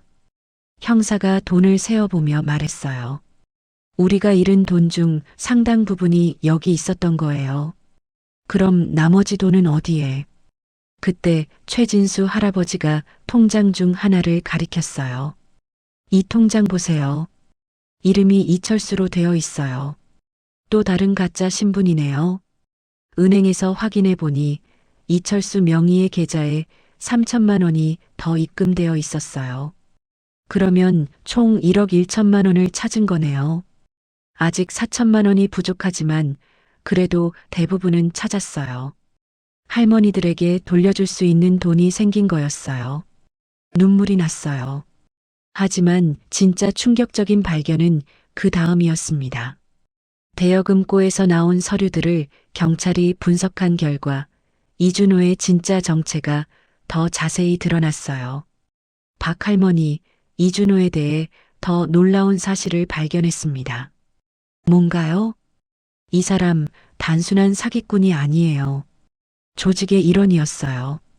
조직이라고요? 전국적으로 활동하는 노인 전문 사기 조직이 있어요. 이준호는 그 조직의 현장 책임자 중 하나였고요. 그럼 혼자 한 일이 아니었다는 거예요? 네. 뒤에 더 큰 보스들이 있어요. 이준호가 모은 돈의 상당 부분은 그들에게 상납했을 가능성이 높습니다. 그제서야 이해가 됐어요. 왜 이준호가 20년 동안 그렇게 치밀하게 계획을 세울 수 있었는지, 왜 여러 지역을 돌아다니며 같은 방식으로 사기를 쳤는지. 그럼 다른 지역의 피해자들도? 네, 지금 전국적으로 수사를 확대하고 있어요. 이준호 덕분에 큰 조직을 잡을 수 있게 됐습니다. 내가 시작한 작은 의심이 이렇게 큰 사건으로 발전될 줄은 몰랐어요. 일주일 후 놀라운 소식이 들려왔어요. 박 할머니, 조직의 보스들을 모두 검거했습니다. 정말요? 네. 그리고 다른 지역에서도 피해자들의 돈을 상당 부분 찾아냈어요. 전국적으로 100여 명의 피해자가 있었고 총 피해액은 50억 원이 넘었다고 했어요. 그중 30억 원 정도를 회수했다고 했죠. 할머니 덕분입니다. 할머니가 끝까지 포기하지 않고 진실을 추구했기 때문에 이런 큰 성과를 낼 수 있었어요. 형사의 말을 들으니 뿌듯했지만 동시에 마음이 복잡하기도 했어요. 그 후 몇 주간 재판이 이어졌습니다. 나는 증인으로 법정에 섰어요. 증인은 20년 동안 피고인과 이웃으로 지내면서 어떤 의심도 하지 않으셨습니까? 검사가 물었어요. 처음에는 전혀 의심하지 않았습니다. 정말 좋은 이웃이라고 생각했거든요. 하지만 마지막 순간에 이상한 행동을 보이기 시작했고 그때부터 의심하게 됐어요. 어떤 점에서 이상하다고 느꼈습니까? 갑자기 할머니들에게만 투자를 권유하기 시작했고 서류도 제대로 주지 않았어요. 그리고 무엇보다 김영선 할머니 집에서 서류를 들고 나오는 것을 봤거든요. 판사가 이준호를 바라보며 물었어요. 피고인, 증인의 증언에 대해 반박할 것이 있습니까? 이준호는 고개를 숙인 채 말없이 있었어요. 더 이상 변명할 것도 없었던 거죠. 최종적으로 이준호에게는 징역 15년이 선고됐어요. 그리고 조직의 다른 멤버들도 모두 실형을 받았죠. 재판이 끝난 후 우리 할머니들은 돈의 상당 부분을 돌려받을 수 있었어요. 전액은 아니었지만 그래도 대부분은 찾았으니까 다행이었죠. 정욱이 언니는 4천만 원, 김복순 언니는 2,500만 원을 돌려받았어요. 다른 할머니들도 마찬가지였고요. 순자야, 정말 고마워. 내가 포기하지 않고 끝까지 추적해줘서. 우리가 함께 해낸 일이에요, 언니. 김영선 할머니도 의식을 되찾으셨어요. 다행히 큰 후유증 없이 회복하고 계셨죠. 순자 씨 덕분에 살았어요. 그 사람이 저를 밀어뜨리고 갔는데 김영선 할머니의 증언으로 이준호의 폭행 혐의도 추가로 입증됐어요. 모든 일이 정리된 후 나는 혼자 우리 동네를 걸어봤어요. 20년 동안 평온했던 이 동네에 이런 일이 일어날 줄은 꿈에도 몰랐죠. 하지만 이제는 정말로 평온이 찾아온 것 같았어요. 악마가 사라진 자리에 진짜 평화가 자리 잡은 거였죠. 최진수 할아버지와 마주쳤을 때 그분이 말씀하셨어요. 박 할머니, 정말 대단하세요. 70세에 이런 큰일을 해내시다니. 혼자서는 못했을 거예요. 할아버지 덕분이에요. 앞으로도 이웃들을 잘 지켜봐야겠어요. 또 이런 일이 생기면 안 되니까. 그날 밤 창밖으로 우리 동네를 바라보며 생각했어요. 20년 동안 속았지만 결국 정의가 승리했다고. 그리고 혼자가 아니라 함께했기 때문에 해낼 수 있었다고. 비록 나이는 70이지만 아직도 할 수 있는 일이 많다는 걸 깨달았어요. 특히 이웃을 지키고 정의를 실현하는 일 말이에요. 이준호는 감옥에 갔지만 우리는 여전히 여기 있어요. 그리고 앞으로도 서로를 지켜가며 살아갈 거예요. 20년 동안의 거짓말은 끝났고 이제 진짜 이웃사랑이 시작된 것 같았습니다. 그런데 이준호가 법정에서 마지막으로 한 말이 계속 머릿속에 맴돌았어요. 할머니들, 저는 정말 처음에는 그냥 조용히 돈만 가져가려고 했어요. 하지만 조직에서 시키는 대로 해야 했고, 변명 같았지만 그 순간만큼은 진심 같아 보였어요. 하지만 이미 너무 늦었죠. 20년이라는 시간과 수많은 피해자들 앞에서는 어떤 변명도 소용없었으니까. 판결이 내려진 후 법정을 나서며 나는 다른 지역 피해자 가족들을 만났어요. 부산에서 온 할머니는 남편의 유산을 모두 잃으셨다고 하시더라고요. 순자 할머니 덕분에 우리도 일부나마 돈을 찾을 수 있었어요. 정말 감사해요. 저 혼자 한 게 아니에요. 모든 분들이 함께 해주셨으니까 가능한 일이었어요. 그분들과 헤어지며 나는 깨달았어요. 이 일이 단순히 우리 동네만의 문제가 아니라 전국적인 문제였다는 것을. 그리고 우리가 목소리를 낸 덕분에 더 많은 피해를 막을 수 있었다는 것을. 집으로 돌아오는 길에 최진수 할아버지가 말씀하셨어요. 박 할머니, 정말 수고하셨어요. 이제야 모든 게 끝난 것 같네요. 네, 길고 긴 싸움이었어요. 하지만 이겼잖아요. 정의가 승리한 거예요. 맞았어요. 비록 70살의 할머니였지만 끝까지 포기하지 않았기 때문에 승리할 수 있었던 거죠. 그날 밤 우리 동 할머니들이 모두 모여서 작은 축하 모임을 가졌어요. 순자야, 내가 없었으면 우리 모두 평생 속고 살았을 거야. 맞아요. 20년 동안 속인 그 악마 같은 놈을. 할머니들의 고마운 말씀을 들으며 나는 마음이 뭉클해졌어요. 하지만 더욱 소중한 건 이 모든 일을 통해서 우리가 진짜 가족 같은 이웃이 되었다는 것이었어요. 늦은 밤 혼자 남겨진 거실에서 나는 창밖을 바라봤어요. 1502호에는 아직 불이 꺼져 있었어요. 김영선 할머니가 떠나신 그 집. 이제는 다른 분이 오시겠지만 이번에는 정말로 좋은 이웃이 되기를 바라는 마음이었어요. 20년 동안 지켜봤던 태수 씨 집. 아니, 이준호가 살던 집도 이제는 다른 가족이 이사 올 예정이라고 했어요. 새로운 시작이죠. 반찬 그릇을 설거지하면서 생각했어요. 이 작은 그릇 하나에 담긴 의미가 얼마나 컸는지. 진짜 정성으로 주고받는 이웃사랑과 속임수를 위한 가짜 친절 사이에는 하늘과 땅 차이가 있었던 거죠. 앞으로도 이 그릇에 정성을 담아서 이웃들과 나누어가며 살 거예요. 하지만 이제는 진짜와 가짜를 구별할 수 있는 지혜도 함께 담아서 말이에요. 20년 동안의 긴 속임수는 끝났지만 진짜 이웃사랑은 이제부터 시작입니다. 이준호 사건이 마무리된 지 6개월이 지났습니다. 계절은 어느덧 봄에서 가을로 바뀌었고 우리 동네에도 많은 변화가 있었어요. 무엇보다 가장 큰 변화는 이웃들 사이의 관계였죠. 예전에는 그저 인사만 주고받던 사이였다면 이제는 진짜 가족 같은 마음으로 서로를 챙기게 됐어요.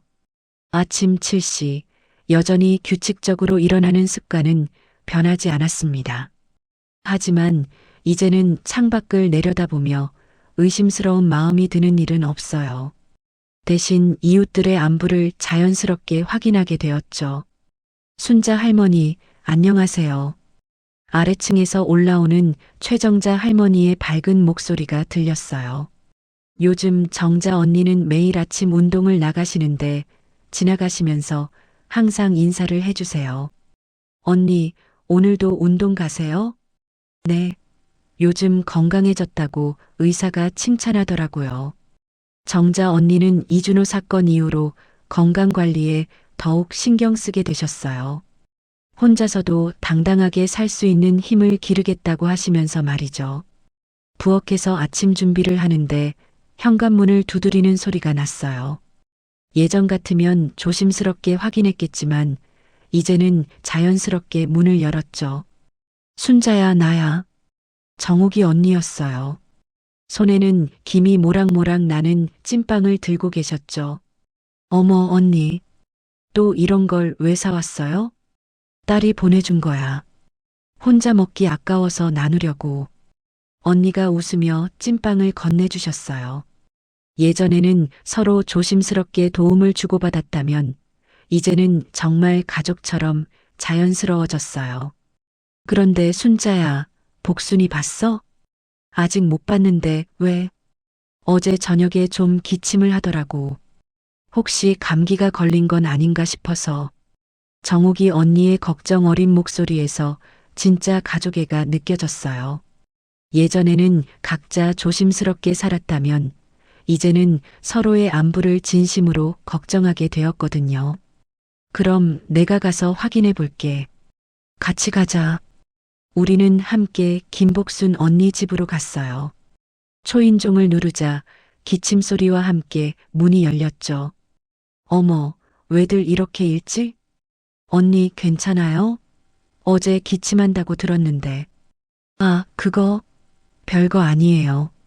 그냥 목이 좀 건조해서. 하지만 복순 언니의 얼굴이 평소보다 안 좋아 보였어요. 언니 병원 가봐요. 우리가 같이 갈게요. 괜찮다니까. 안 돼요. 요즘 같은 때 감기 조심해야 한다고 텔레비전에서 그러던데. 결국 우리 새할머니는 함께 병원에 갔어요. 다행히 가벼운 감기였고 약만 잘 먹으면 금세 나을 거라고 의사가 말해줬죠. 병원에서 돌아오는 길에 복순 언니가 말씀하셨어요. 고마워들. 혼자였으면 그냥 넘어갔을 텐데. 뭐려? 우리가 가족이잖아요. 가족이라는 말이 자연스럽게 나왔어요. 정말로 그렇게 느꼈거든요. 점심시간에 최진수 할아버지가 찾아왔어요. 요즘 할아버지는 동네 어르신들의 든든한 상담역이 되셨어요. 금융 관련 문제가 생기면 다들 할아버지를 찾아가죠. 박 할머니, 오늘은 어떻게 지내셨어요? 복순 언니 병원에 다녀왔어요. 다행히 큰 병은 아니었어요. 그럼 다행이네요. 요즘 감기가 유행이라던데. 할아버지도 진짜 이웃의 마음으로 걱정해 주시는 게 느껴졌어요. 할아버지, 그런데 1502호에 새로 이사 온 분은 어떠세요? 김영선 할머니가 퇴원 후 딸네 집으로 가시면서 1502호에는 새로운 분이 이사 왔어요. 40대 중반의 조용한 남자분이었죠. 아직 잘 모르겠어요. 인사는 정중하게 하시는데 좀 조용하신 편이에요. 혹시 또? 아니에요, 할머니. 이번엔 제대로 확인했어요. 회사도 실제로 있는 곳이고 가족들도 가끔 놀러 오시더라고요. 할아버지가 웃으며 말씀하셨어요. 이제는 새로 오는 이웃들에 대해서도 적절한 관심과 주의를 기울이게 되었거든요. 하지만 너무 의심하지는 말고 천천히 알아가면 되죠. 맞는 말이었어요. 이준호 사건 때문에 모든 사람을 의심할 수는 없었으니까. 오후에 혼자 앉아서 뜨개질을 하는데 문득 지난 일들이 떠올랐어요. 20년 동안 속았다는 배신감, 친구들의 돈이 사라졌을 때의 절망감, 그리고 진실을 밝혔을 때의 기쁨까지. 정말 많은 일이 있었구나.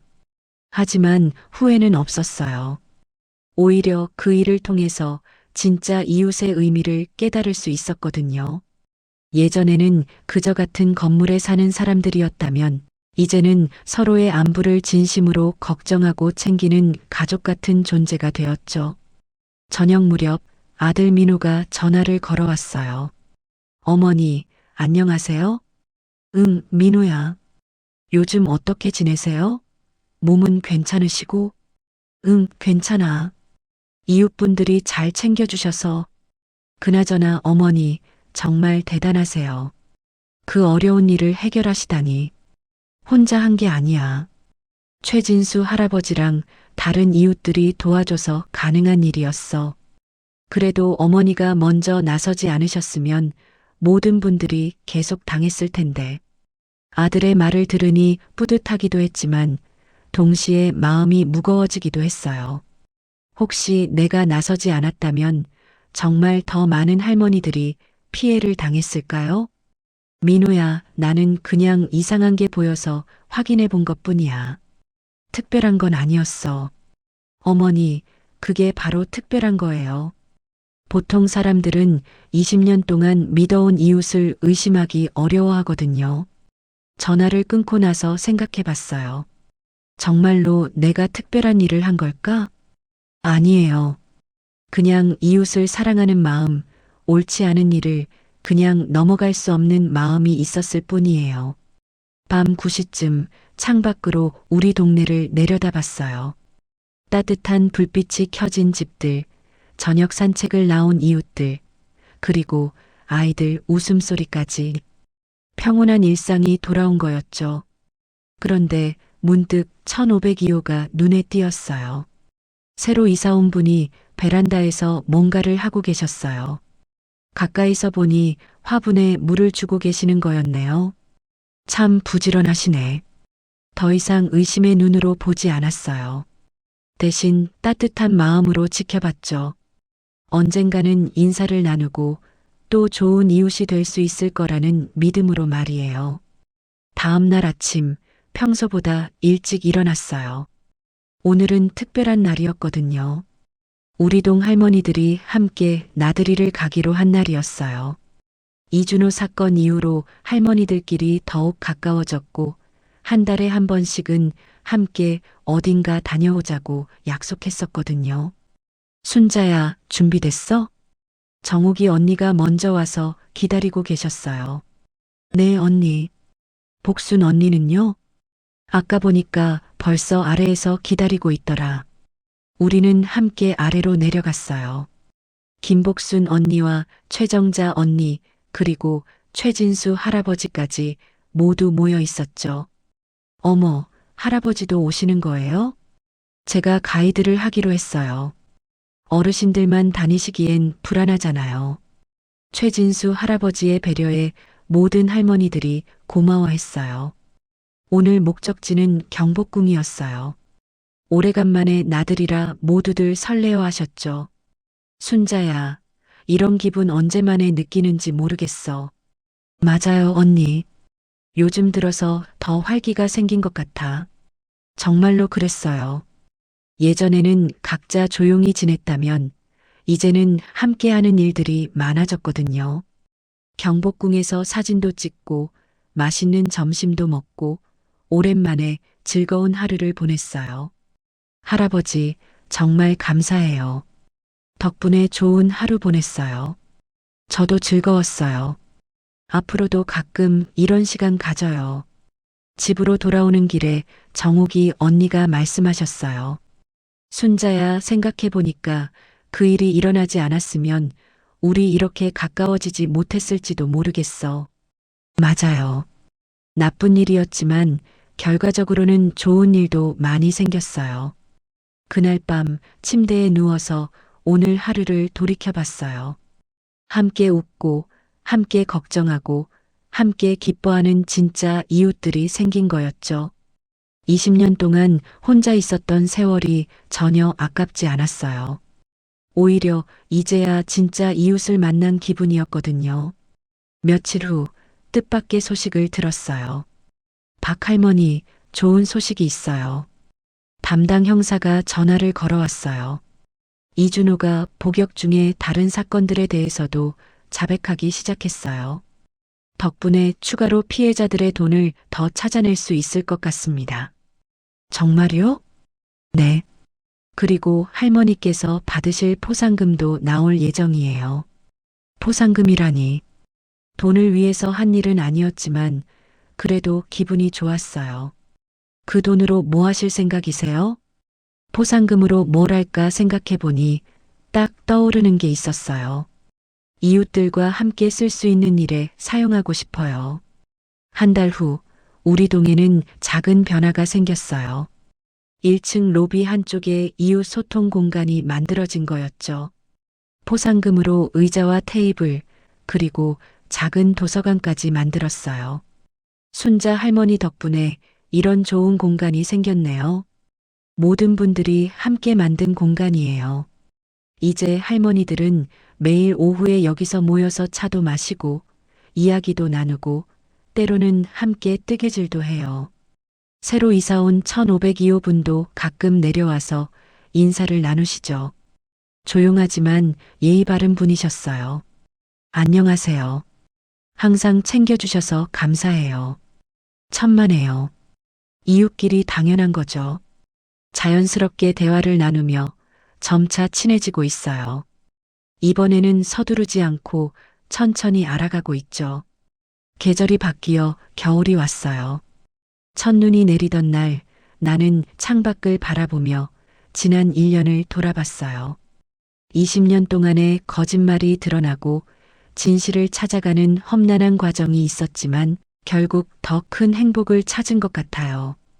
혼자가 아니라는 것, 진심으로 걱정해주는 이웃들이 있다는 것, 그리고 나이가 들어도 누군가를 위해 할 수 있는 일이 있다는 것.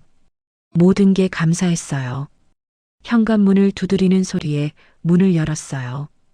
김복순 언니가 따뜻한 호빵을 들고 와 계셨죠. 순자야, 같이 먹자. 고마워요, 언니. 우리는 거실에 앉아서 따뜻한 차와 호빵을 나누며 이야기를 했어요. 별것 아닌 일상 이야기였지만 그 시간이 정말 소중했어요. 창밖으로는 계속 눈이 내리고 있었고 우리 동네는 하얀 눈으로 덮여가고 있었어요. 이제 정말로 평화로운 겨울이구나. 20년 동안의 거짓된 평화가 아니라 서로를 진심으로 아끼는 마음에서 나오는 진짜 평화였어요. 그날 밤 잠자리에 들면서 마지막으로 생각했어요. 나이가 들수록 새로운 시작이 어렵다고 하지만 70살에도 새로운 우정과 새로운 보람을 찾을 수 있다는 걸 배웠어요. 그리고 무엇보다 혼자가 아니라는 게 얼마나 큰 힘이 되는지도 깨달았죠. 앞으로도 이웃들과 함께하는 나날들이 기대됩니다. 진짜 이웃의 의미를 알게 된 이제부터가 진정한 시작이니까요.